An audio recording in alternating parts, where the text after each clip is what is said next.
Guys, welcome to Plumbing with Tim. This Saturday we are going to be here at the house because the weather's gotten kind of cruddy out here in Central Florida, and I'm going to show you some creative ideas and what I like to do when I'm not on a clock doing plumbing.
Okay, so now we know this cool little lamp works. Let's take it inside where it's dark and we can see the real effect of how this Edison bulb looks. Okay, so it's a little bit darker in here, so let's take a look and see how she looks now.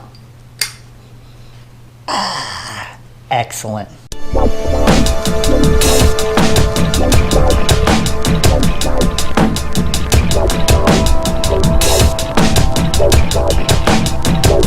So there you guys have it. My first go at plumbing in a lamp with copper. Hey, I don't think it turned out too awfully bad. It's the first time of trying something like that. Maybe in the future I may try out some more intricate designs and stuff. If you enjoyed what you saw here in the video, make sure to leave a comment down below and a thumbs up. Share it with a friend, and don't forget to subscribe. Till next time, this has been Plumbing with Tim. Have a great weekend, and don't forget to keep plumbing.